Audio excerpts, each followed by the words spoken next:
Jay's career didn't really take off the way it was supposed to. So, you know, Jay was resourceful. He needed some money. He had to go out and do his thing, you know what I'm saying? Look around you. There's a million guys in the street that was hustling. What ended up happening is he dropped out of high school. It did not make sense to sit in a classroom when you could be making thousands of dollars a day. Like anyone else that's running projects, he wanted to get out. He wanted to get his family out. He was going to do whatever was keeping food on his table. I guess at the time, rap wasn't. Jay did give it up for a minute, but music was always a part of him. His drive was always there. Like, he always knew what he wanted to do, and he always knew that he could do it better than everybody else that was out there. No doubt.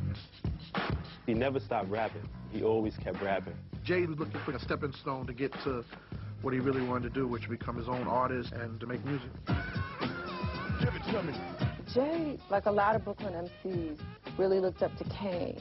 Big Daddy Kane is a legend of the whole hip-hop world. He paved the way for a lot of artists. Kane met Jay-Z about late 89, early 90. Give it to me. And there's this legendary night where he, like, destroyed Kane at this club during this freestyle battle.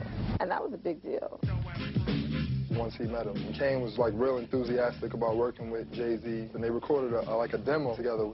And I remember Kane just playing it over and over again, saying, "Yo, dude got a hot voice." I buck wild with style, sit out. I'm ripping and running 100 miles, I'm well endowed. Big Daddy Kane took him under his wing. Jay-Z was kind of like Kane's protege at one point, and so Kane asked Jay to tour with him. Jay was hype about that. He was real proud. Like, I'm going on tour with Big Daddy. Yeah, he really loved that. So Kane would just bring this guy on. At that time, nobody knew who he was. There was no reaction, you know, the crickets, nobody saying nothing. And then he gets on and I kick a beat. And then the crowd is just like mesmerized by his rhyme.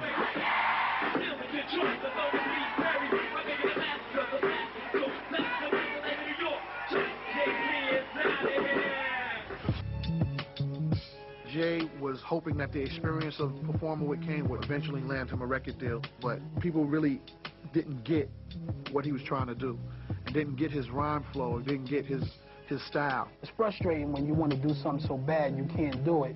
He was like, maybe I can't do this. You know, maybe I'm not good enough to do this. So he stepped back from the game and went to the streets to get money. They're a hustler, you know what I'm saying?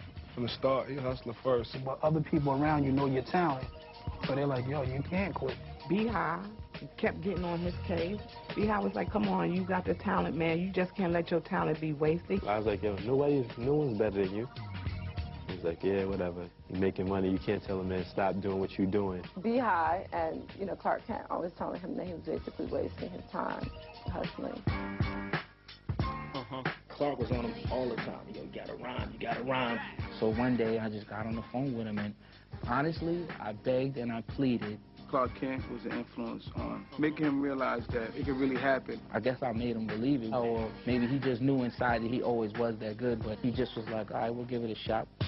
The goal was to get Jay-Z a deal. I was trying to get him signed the old-fashioned way, make records and show everybody the records. They had so many songs. He was always a hard worker when it came to music. He would come to my house to do songs.